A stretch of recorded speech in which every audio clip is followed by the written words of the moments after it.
Sometimes the best stories in golf aren't found on tour. You'll find them at the back of the range. And here's your host, Ben Adelberg. Welcome to the back of the range. I am your host, Ben Adelberg. This is episode 119. As you can imagine, it's been quite the special week here at the back of the range. I've received so many kind messages and positive feedback from last week's episode. If you missed it, I hope you get a chance to listen to it. It's in Apple Podcasts. My guest was Jack Nicklaus. Tried to ask him some questions that he hasn't heard in his nearly 60-year professional career. I might have gotten a couple good ones in there, but still, an incredible experience to spend a morning in Jack's office and something that I will never forget. Before we move on to this week's episode, you might want to pop over to our social media channels because I'm posting some video clips that were shot during the Nicklaus episode. Kind of gives you an idea of some of the things we discussed. So again, head over to Instagram, Facebook, and Twitter. All the links are in the show notes of this episode. Simple way to find everything, you guessed it, go to the website, thebackoftherange.com. Lots of Mojo updates to get to and a few announcements, so here they come in no particular order.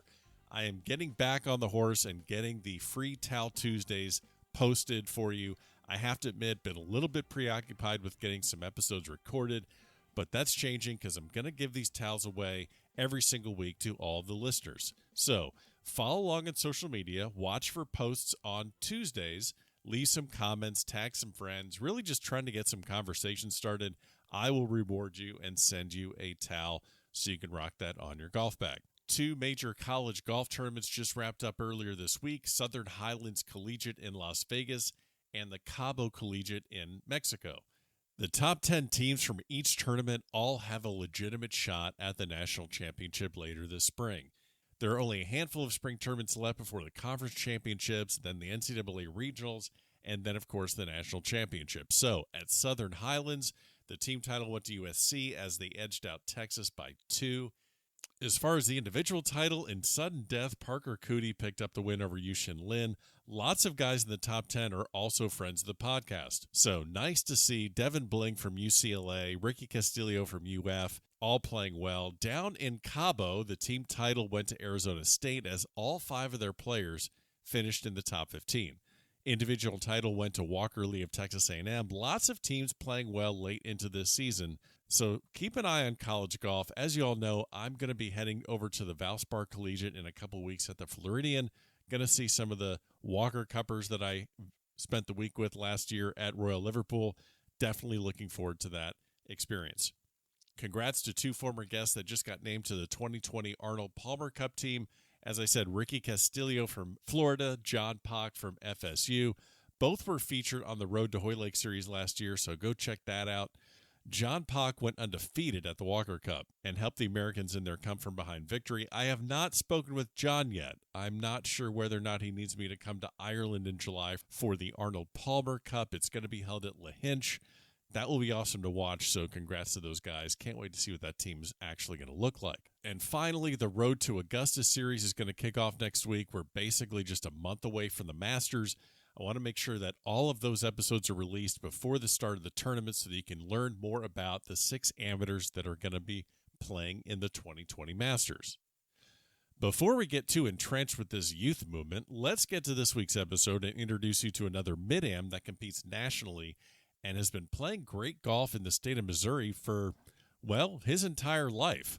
Our guest this week is Brad Nurski from St. Joe, Missouri. Brad has won the Missouri Amateur and Mid-Amateur numerous times, and along with Skip Berkmeyer, you know, those 2 guys are basically the dominant amateurs in the state for the last 20 years.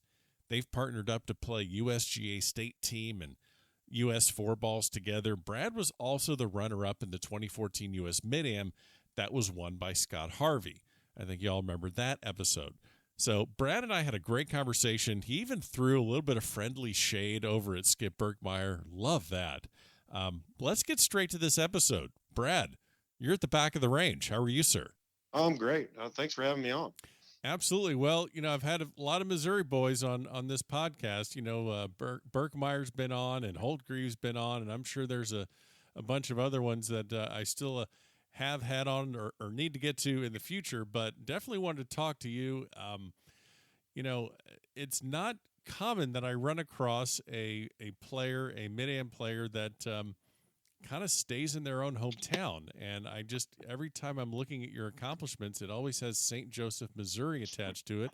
And that's been your hometown, and that's where you're living to this day. So before we get started with a lot of the Mid-Am things that you've accomplished and even your professional aspirations in the early 2000s, tell me something about St. Joseph people don't know.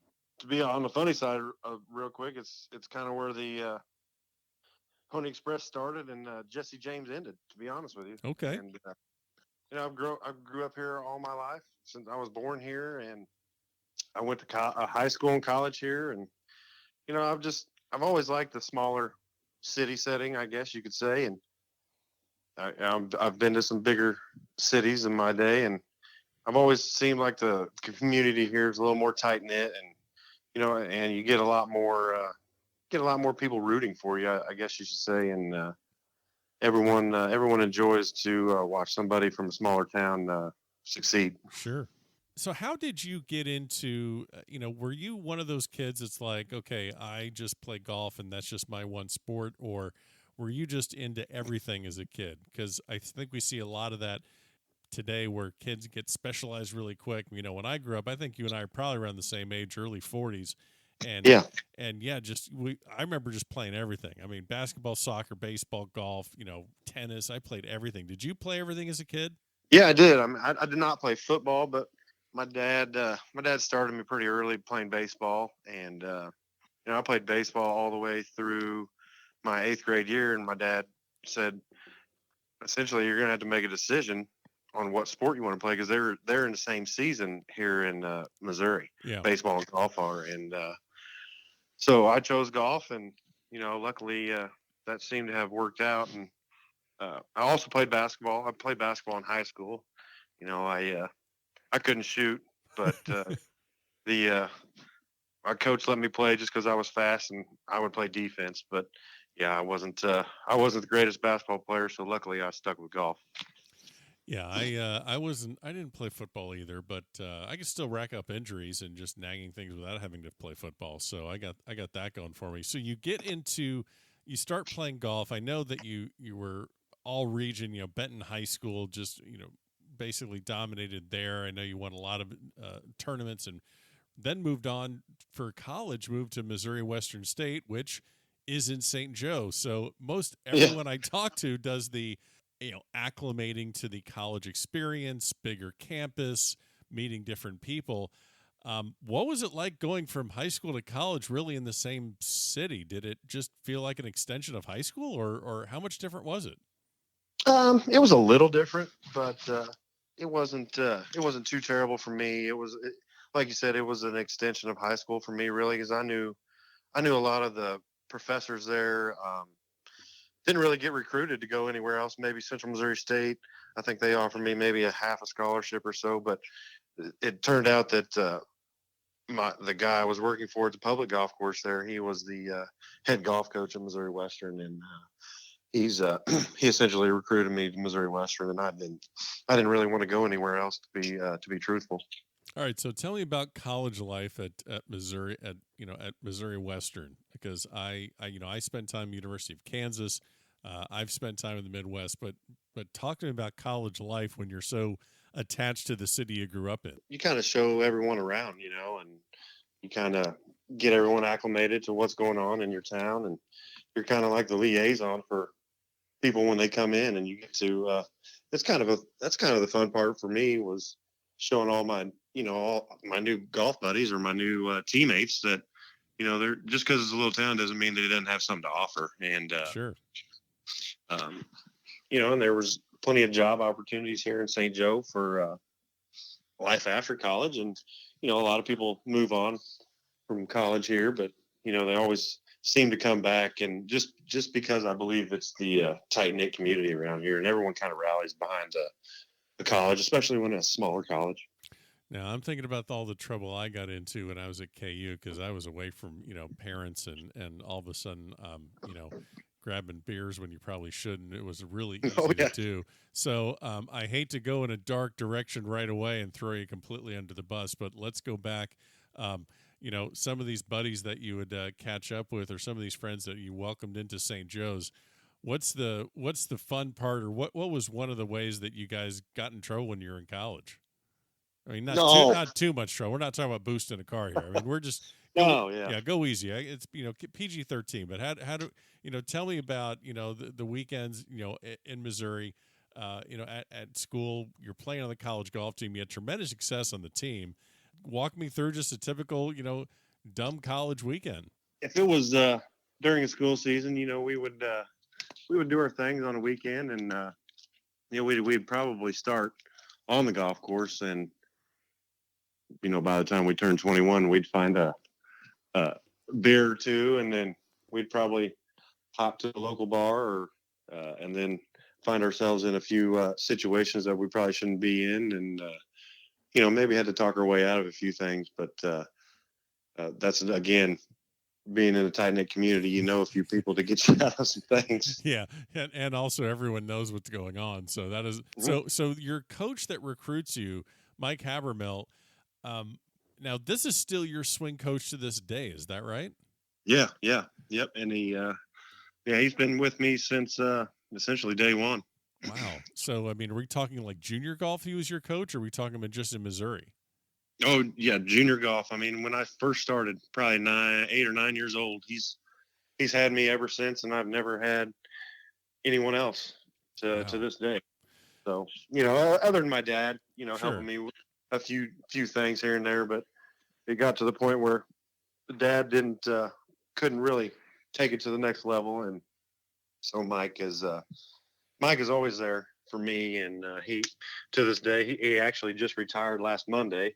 So that's we'll see how that works out for him and I. But yeah, you might need to go drag him out on the range as needed. So I don't think he's going to be officially retired ever, probably with you. But no, I mean, I think he's been in the golf business over 30 years, and it's time for him to take a little step back and enjoy life and enjoy his family, and actually get to play some golf for once, and enjoy the rest of his life there. Nice. Normally when we talk about juniors or even on the PGA Tour, you're in high-level amateurs, everyone seems to always be finding a new swing coach or taking a new tip from some instructor that maybe only teaches online, and just bouncing around and getting all sorts of different input and ideas and swing theories. And you're working with a guy basically for your entire life, and obviously it's benefited you. You've reached the top of amateur golf. You played professionally. You've played fantastic in all these elite level amateur tournaments all over the country. So can you possibly explain how you've managed to stay with one coach for your entire life? And this is just a very unique thing. You just don't hear that very much. He doesn't try to change what I have. I mean, I don't have the most technically sound swing, but he doesn't change. He's never tried to change me. He just fixes what I got, and I really like that because I understand what he's saying. And I'm not a golf swing guru. I'm probably more of a field player than anything. Sure. And he's just fixed little subtle movements, and he'll, just like last year, if I'll be struggling or something, he'll come down and he'll watch me for literally 5 minutes, and he'll go, well, you're doing this, you're sliding, you're opening up too quick. And I'll stop, and he'll go, see, told you. And then he'll go back to doing what he was doing. So it's just basically just a set of eyes and letting you kind of figure it out for yourself, but also just pointing in the right direction when you need that gentle nudge. Yeah, absolutely. And, and a lot of my buddies that I play golf with now, some of them caddy for me. And so they watch him tell me what I'm doing wrong. And I'll have them caddy for me, and they'll be able to tell me, hey, you're doing this, you're doing that. And so that's a bit of an advantage too for me. I mean, especially I normally take, besides Coleman and Pine Valley, I always take a buddy with me to caddy. So nice. That's probably more mental than anything for me. So let me ask you, so you finish your collegiate career at Missouri Western, 3-time conference selection, 99 through 2001, and then all districts 3 times. So definitely led that team. The 4 years you're there. Obviously, you have great success in the college level or on the collegiate level. So at some point, you're thinking, okay, what am I going to do with this golf that I've poured myself into in junior golf, high school golf, and college golf? So at some point, I'm assuming you make the decision to turn professional, since I know you are a reinstated amateur. So walk me through the idea of, I've spent my whole life in St. Joe, Missouri, and I'm going to go chase this professional route. How does that come to be, and how do you kind of plot yourself for, or make a plan for success? After I graduated college, I ended up being the assistant golf professional at the public course here in town. Hence, the head professional was my golf coach, Mike Havermill. Sure. So this is Fairview, right? Yeah, Fairview Golf Course here in St. Joe. And I was taking the licks like every beginning assistant pro does, and working a ton of hours and not getting paid very much. And I love being at the golf course, but I love being at the golf course more when I'm playing. Oh, sure. And so I played in a couple section events, here in the Midwest section, and played pretty good. And and Mike always let the pros play in our club championship there at Fairview, and I can't remember what I shot. I think I shot like 16 under for 2 rounds, and somebody said, you gotta get out of St. Joe. You gotta go find out if you're any good or not. So that was kind of the gist of it, really. And luckily enough, my aunt lived in Noonan, Georgia, and she had a place for me to stay down there, and so that's a whole nother subject. But it ended up being that way, and it was it's a decision that I'll never regret it. I mean, it was probably a thing that I needed to do, and it was a good time. Now, when you turn professional, get out of Missouri and head down to, I guess it's Georgia or Florida, where did your kind of journey start as far as playing on a tour? Well, moved to Noonan, Georgia, and then most of the tournaments were in the panhandle of Florida. Okay. Baghdad, Florida area, Pensacola. Yep. A little bit in Alabama there on it's be the east side of Alabama.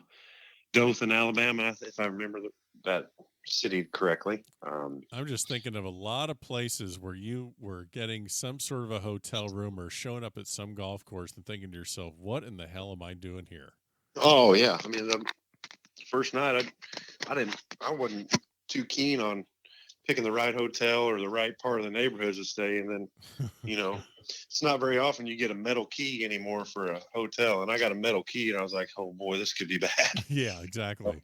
It was definitely a wake up call to essentially be out on your own and not knowing what's going to happen from one day to the next. So it was, and once again, I had a buddy that quit his job to go caddy for me. So I did have somebody there with me. So wow, seems like I've always had a blanket with me.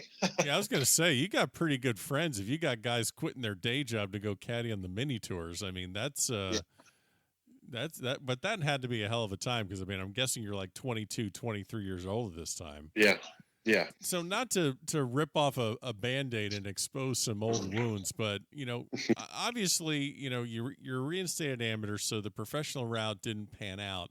But and then I guess you could always say, well, when you run out of money, you got to go home. So that's a clear indicator that, something, that would be a clear indicator that the professional route isn't working if you can't fund the dream. But do you remember times being, whether it's on the course with competitors or traveling around, when the allure of being a touring professional just didn't seem to capture just didn't seem all it's cracked up to be? Yeah, we were in a rain delay, and I can't remember. Boy, it's been a while since this happened, but I remember this moment very vividly. It was we were sitting in a rain delay in a restaurant or wherever it was in the clubhouse there, and we're all sitting around tables, and they finally called the tournament for the day. So everyone's getting in their pouch and their bag and taking their stuff out and putting their money clips in their pocket, and everybody's getting their watches out. And I see Bubba and Boo and all them guys. Bubba's hanging out with. They all put on the Rolexes, and I'm looked at my caddy and said, "No, I'll leave my little fossil watch in the bag. We don't need to pull that out." Okay. Yeah. So, Okay, so wait a minute. Bubba and Boo, I'm assuming you're talking about Bubba Watson and Boo Weekly. Is that right?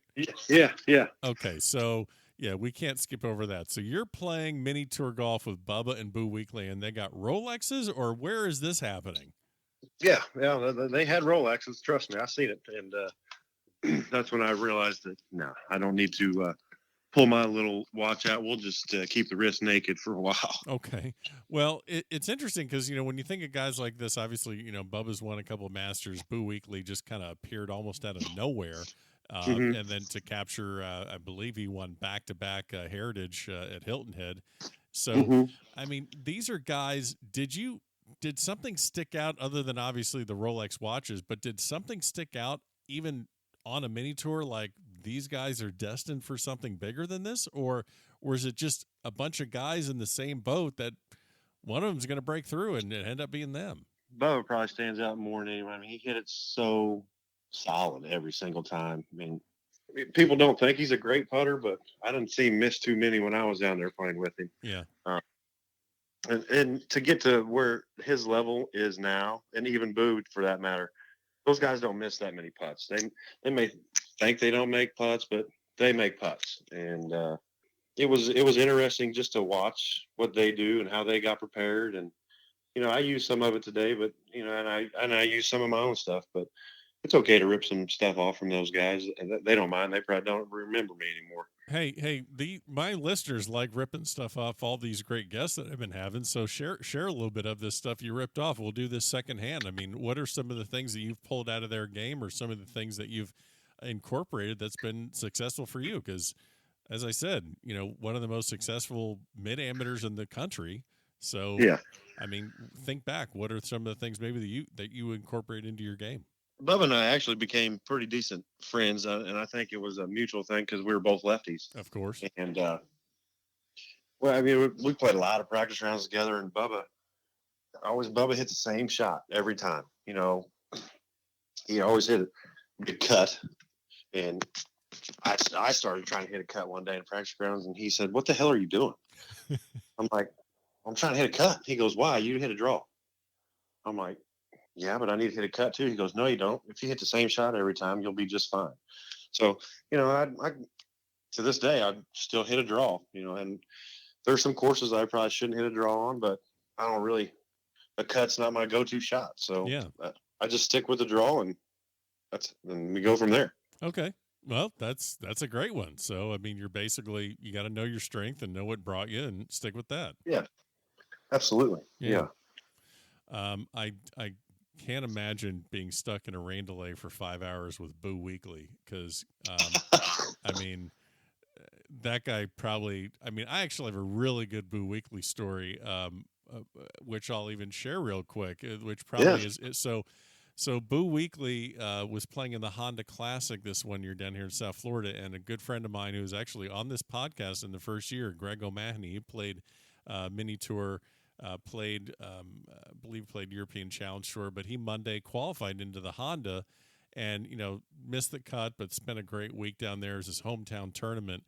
And he shared this one story, how he's in the locker room and Boo Weekly's just walking around to everyone saying, "Let me get your kicks. Let me get your kicks." And he's collecting shoes to take him over to the locker room attendant to get him. And this is a guy that's won on tour multiple times, going up to anyone and everyone like he's just some like intern in the locker room. "Let me get your kicks. Let me get your kicks."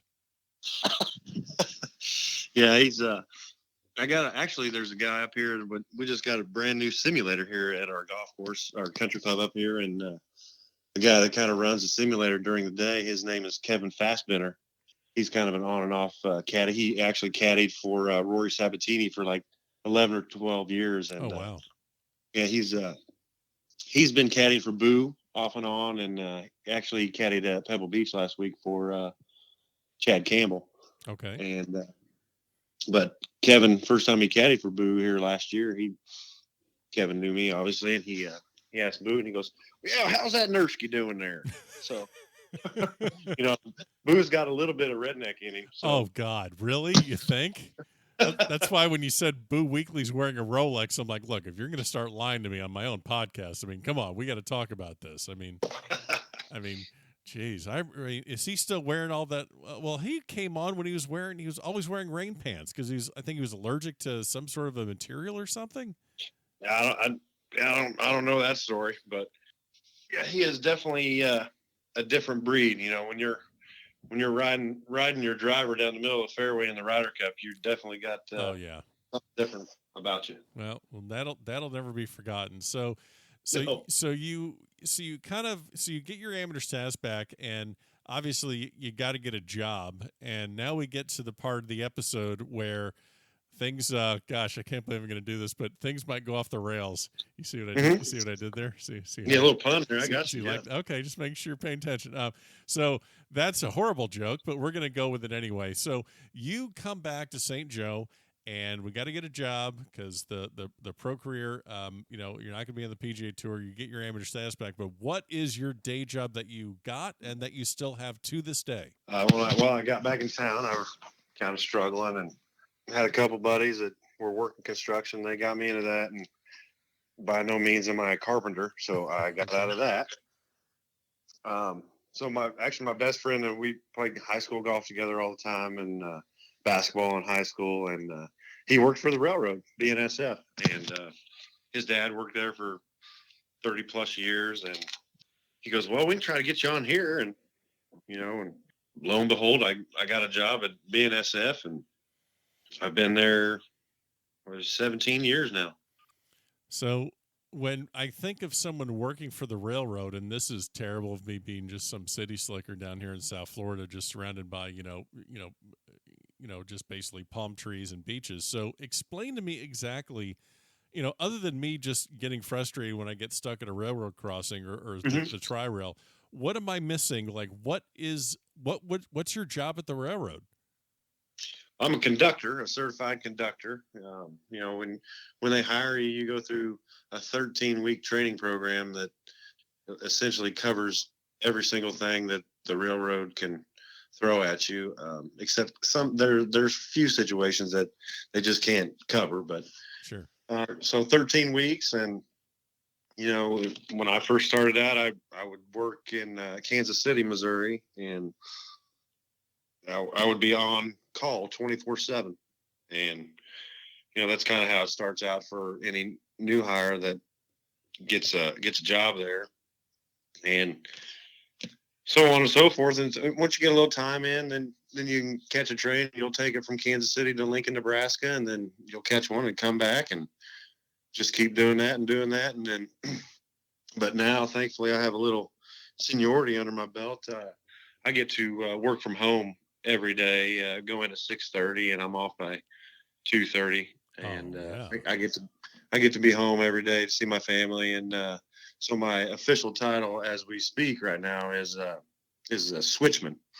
So we just essentially just take cars to industries around St. Joe, Missouri, and we build trains that go from St. Joe all the way to either Eagle Pass or some place down in Mexico. They take soybean meal down there. Wow. Okay, we are learning all sorts of things on this episode. So Boo Weekly wears a Rolex, and now I know a little bit more about the railroad. So I'm imagining that this job not only gives you time to spend with your family, but it also gives you time to keep your game pretty sharp. Yeah, once I got some seniority under my belt, it's definitely offered me the chance to practice as much as I can, and my wife is really understanding about it, especially now that my oldest son is really taking it up. Okay, so you have this time to spend on your game. Obviously, that's great. But you also have a family. Have other responsibilities, I would assume. So you probably can't be out there for 5 hours and just beating balls all night long. So for people that are trying to do the same thing that you're doing, balancing the day job, balancing family life, what is maybe a routine or a go-to practice session that you have used that's been successful that you can get the most out of it in the quickest amount of time? For me, most of my time is spent around the chipping green and the putting green. Because you don't get to practice that on the golf course. To me, you can't. You're focusing on making everything on the golf course, but when you get on the putting and chipping green, that's where you get your routine down and practice different lies, and so that way, once you get on the golf course, you're not surprised when you get a bad one. Well, your success in amateur golf, as I've kind of alluded to, I'm going to try and embarrass you a little bit. 3 Missouri State Amateur Championships. You got a Mid-Amateur Championship. You played in numerous USGA events, 4-ball state team. You were the runner-up of the U.S. Mid-Am in 2014 to Scott Harvey, who was a previous guest on the podcast. So you have all the credentials. Was there maybe a turning point when maybe you kind of realize, okay, this is my game? Getting all this success on the state level, was there maybe a turning point where you kind of figured your own game out? Maybe figured, okay, here's how I get the most out of what I have. You just mentioned earlier, I hit a draw, so I'm sticking with that. But was there a time where it kind of clicked for you? Because you went on this great run, it seems, for the last decade, so to speak, with the amateurs and. Tell me about maybe when things might have clicked, if you can pinpoint anything. I would say probably 2010 when I won Missouri Amateur, and just so happens I beat Skip in the semifinals, and Skip will say that he had other things on his mind. He was moving his house and moving to a different part of St. Louis, but to me, Skip was king in Missouri, and you always want to take the opportunity when you have the chance to knock off the king and you want to win. And I ended up beating Skip, and then I made a pretty big comeback in the finals. And so beating Skip and then making a good comeback in the finals to win your first one, I think is something you always kind of lean on, and you kind of fall back and say, hey, when you're down, you can come back, or, you can beat somebody that's really good. So I kind of try to remember that when I'm out there.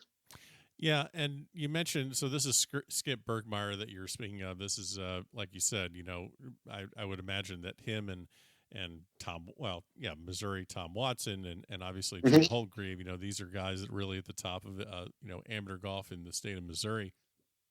Do you remember, when was the first time you met Skip Berkmeyer? Oh, boy. Skip was... Skip's a few years older than me. What, about 15, 30 years? He's a bit like in his 60s now, right? Yeah, he's damn near on senior tour. So yeah. It would be Skip. Probably met 07 or 08. I think I played Skip in either the 2007 or 8 Missouri Hieronymus Cup matches, which is kind of a East-West thing. Interstate battle, and I think I was 1 under after 13, and he closed me out, and I'm like, damn, he's pretty good. I got to get better. So you meet Skip, and you have that first encounter. I think it's interesting when you get to that level, and then you still always have to try and improve. So like, you can't just whether you win the Missouri Amateur or your club championship or whatever you win, that's great, but then you have to keep improving, because that's what everyone else is trying to do. So, how did you continuously improve, and what are you trying to do still to continuously improve your game? Yeah, and Skip probably gets a little credit for me improving. And I like I was talking earlier, I still hit a draw, but I used to hit a big old hook. Okay. And Skip said, you want to get better, we got to tone down the hook, make it a draw, not a hook. Right. So I really worked on trying to take a lot of the hook out of it, and I think equipment in the ball really helps you take some of that out. And that's a discussion for another day. I think getting the hook out was very, very helpful for me. And to be honest with you, I really, really worked hard on my game around the green to, sometimes I'm probably not the best ball striker in the world, but I can get up and down quite a few times. There you go. Nice. Well, you teamed up with Berkmeyer to play U.S. 4-ball matches, and you played U.S. state team several times, so you've spent quite a bit of time with him. I would never try and assist you in maybe needling him or throwing him under the bus at all. I'm not going to press you to do that, but if you wanted to tell a good Skip Berkmeyer story, I'm sure you had one that I would just graciously allow here on this forum. I mean, I would do that. Oh yeah, I would do that for you, Brad.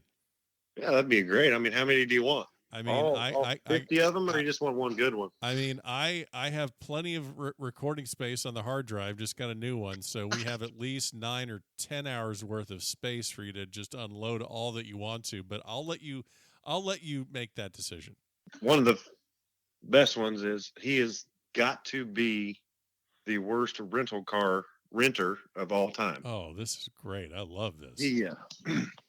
We were in Birmingham a few years back, gets a flat tire, and he looked at me. He goes, "What do I do now?" I'm like, "Skip, what do you mean? What do I do? What do you do now? You got to change a flat tire." He goes, "Well, I don't know how to do that." Oh. I said, "What do you mean you don't know how to change a flat tire?" He goes, "I don't know how to change a flat tire." I said, "Oh boy."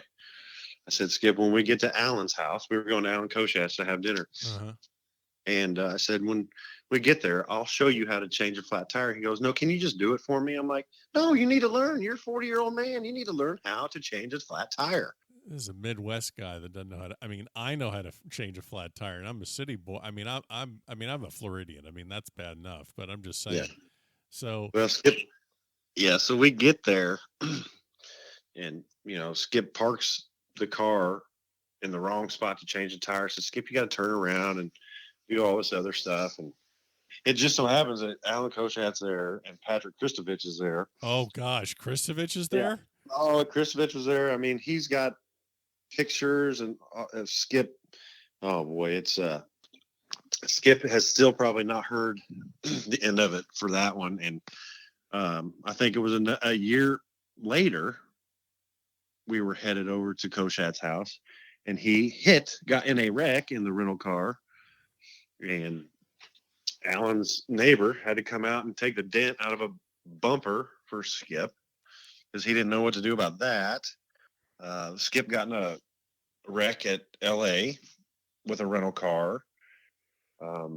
Skip was down in Florida last weekend, lost the keys to his rental car and had to have it towed away and get a new one. So yeah, he is definitely a black cat when it comes to rental cars. Wow, I'm not traveling with this guy. Yeah, but you still keep him around. That's pretty decent of you.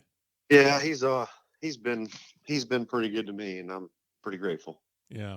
What about Holtgreave? When's the first time you met Jamie Holtgreave? Oh boy, he was probably very instrumental in helping me get into the Crump Cup. That's when I met him. Probably a year or two before I got. So probably 2012 or 13, and that was via Skip as well. Mr. Holtgreave is, boy, he is one of a kind. Yes, he is. He's pretty intense, but once you get to know him, and he definitely will give you the needle if you deserve it, and he's not shy about it. Well, I've met him. He's been on the podcast. Great guy. I actually met him at Pine Valley, and and I'm just thinking, of all the times that someone can give someone the needle, how about just some guy from St. Joe's playing at the Pine Valley for the first time with the Crump Cup? I mean, there had to have been some rookie hazing, or if there wasn't, at least you can share some story about stepping foot into that place for the first time, surrounded by just all these great mid-amateurs. It's your first time. I don't think I've actually asked someone about their first trip to Pine Valley to play in the Crump Cup, but I'm sure you can probably remember just about every hole. I don't think I've ever been that nervous stepping on the first tee. You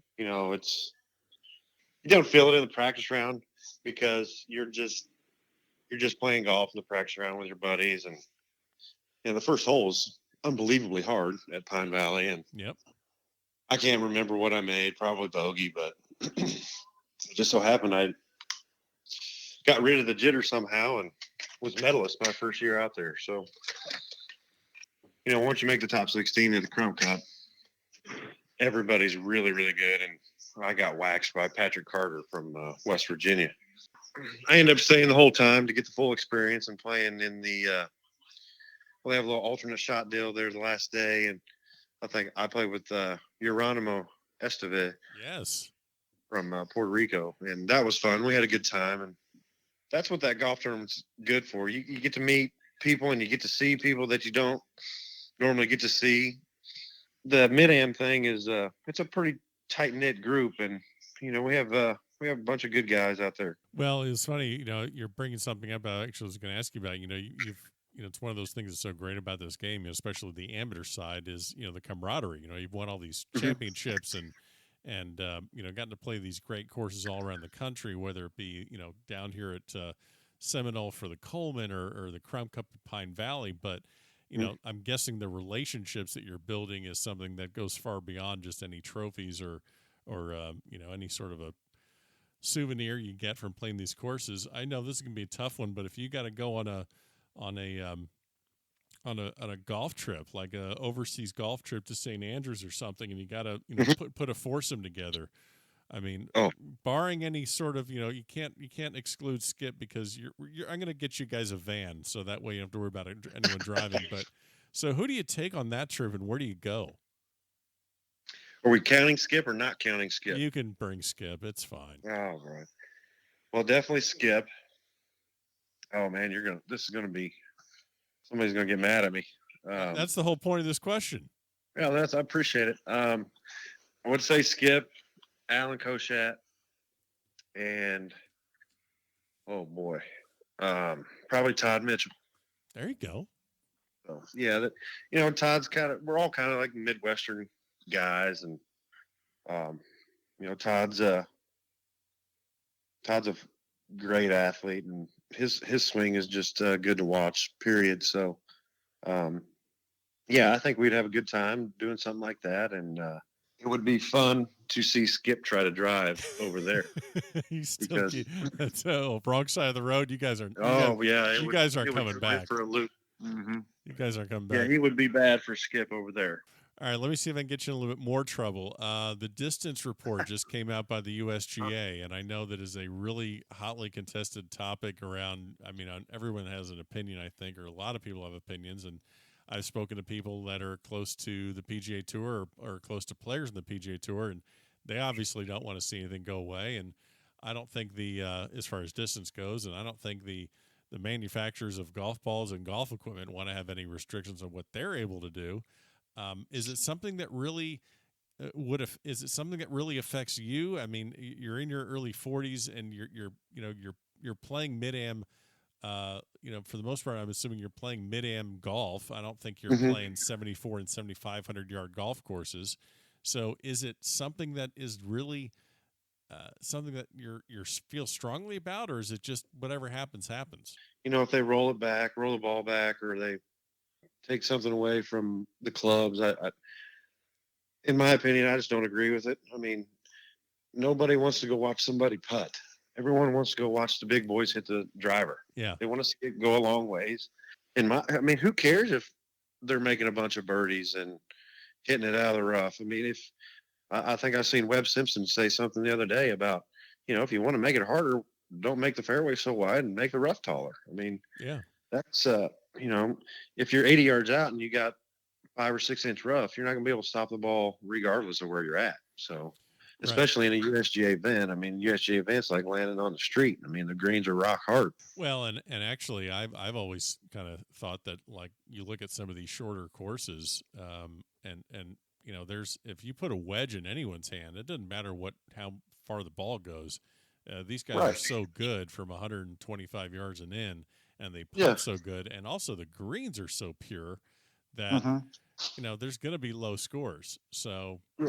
Yeah, it's an interesting topic. Is it something that you found yourself talking to other Mid-Ams about, or is it still a little too new? I think it's probably a little too new for me yet. We're kind of isolated up here in St. Joe and the snow, but I'm sure it'll be a hot topic when we go to Champions Club and we go down to the Coleman, and I'll get to see everybody and we'll talk about it. And kind of the ringleader's Mr. Harvey. So I'm sure he'll have a pretty good insight for us to talk about. I did not ask you about the 2014 U.S. Mid-Am, and I really don't want to go down. I mean, obviously, you and Scott Harvey were the co-medalists, and then you meet in the final. But you also run into him, I would imagine, every single year since playing in the crowd. Oh, yeah. So, what is that dynamic like? Where, it's one thing if you see your local buddy that beats you out in the club championship or something like that. But he beat you out in the tournament that took him to the Masters. So how do you manage that with keeping a relationship with the guy? And is it just something that just kind of evaporates over time, or is that just always there? I've never had hard feelings about it. I mean, he played better that day, and he deserved to win. And and I think being in that match with him, it created another friendship to me.